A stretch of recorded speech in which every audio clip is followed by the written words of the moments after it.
मालिक ने वो ठीक का सिकंदर रखा था।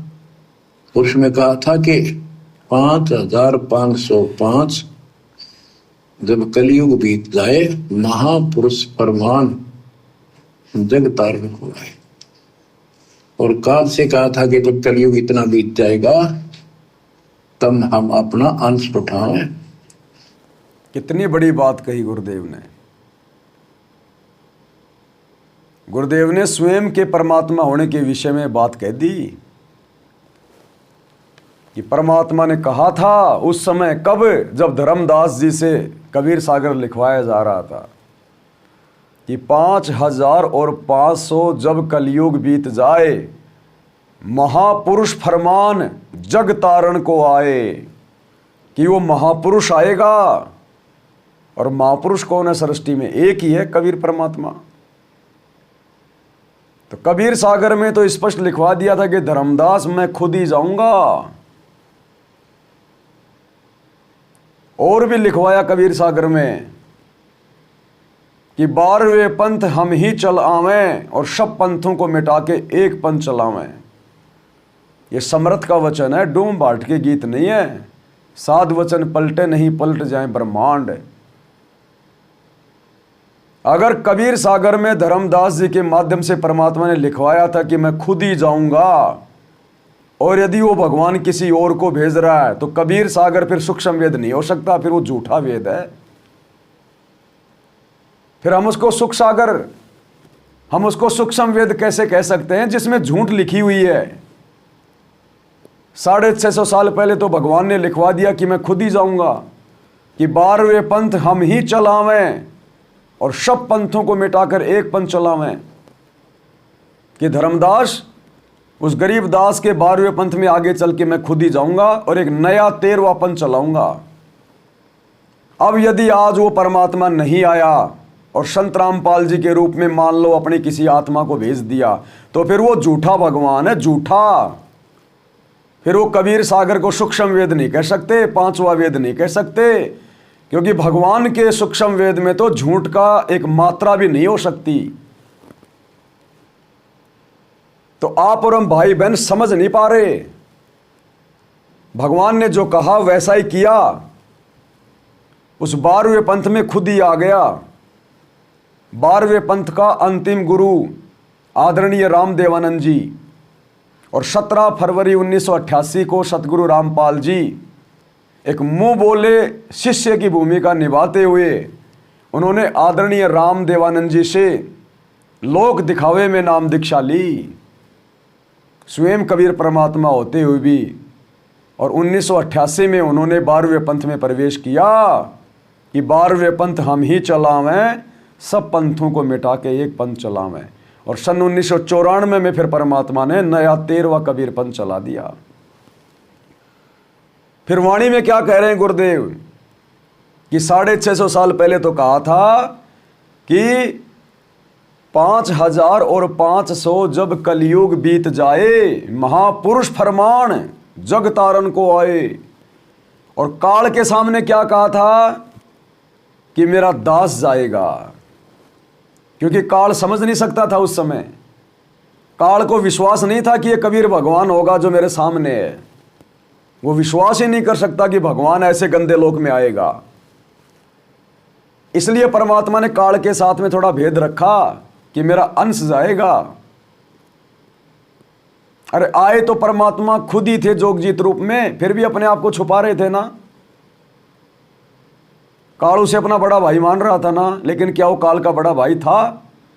वो दिखने में जरूर काल का बड़ा भाई लग रहा था जोगजीत, लेकिन था कौन? कबीर भगवान।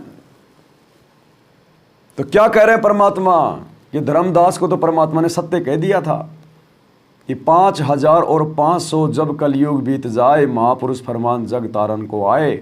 उसके तुरंत बाद परमात्मा दूसरी वाणी बोल रहे हैं कि काल के सामने थोड़ा सा भेद रखा। काल को कहा कि मेरा अंश जाएगा।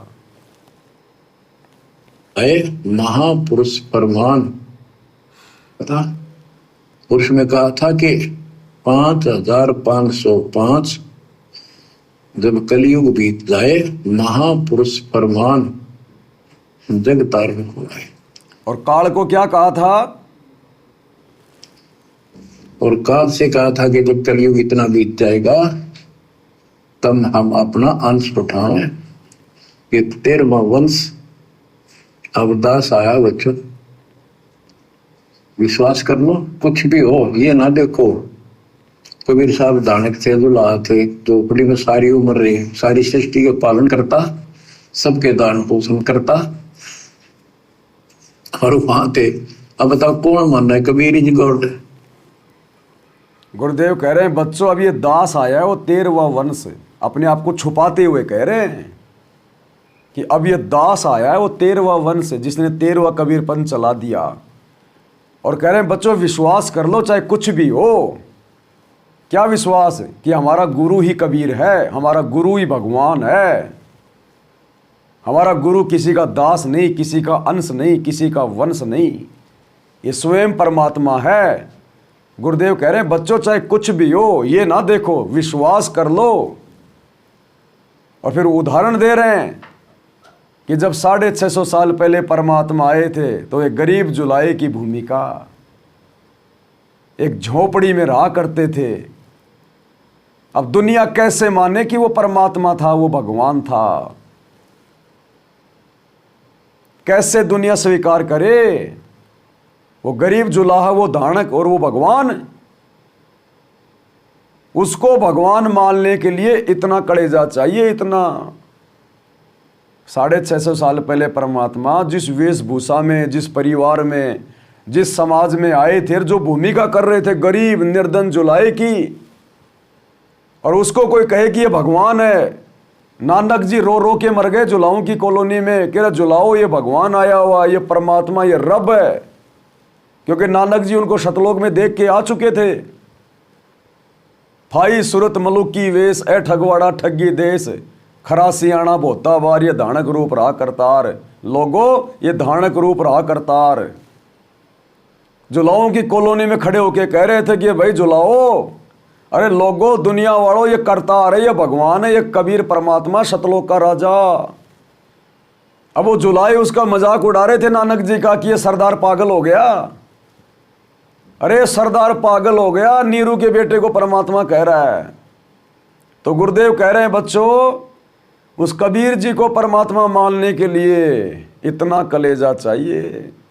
और हम सत्सेवक कह रहे हैं कि वर्तमान में हमारे गुरु सतगुरु रामपाल जी स्वयं कबीर भगवान, स्वयं परमात्मा, अलख अल्लाह, सारी सृष्टि को बुनने वाला जुलाहा सतगुरु रामपाल जी इज गॉड, परमात्मा।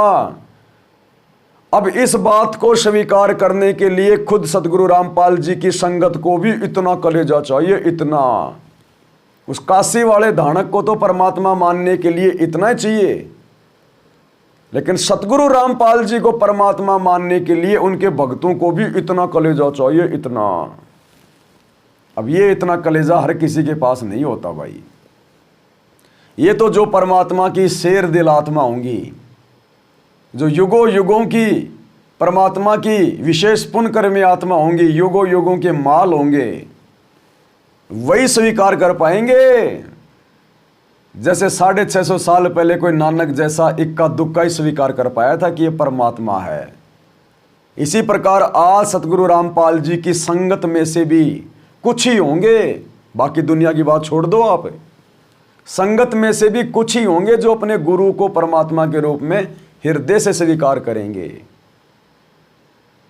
तो क्या कह रहे हैं परमात्मा?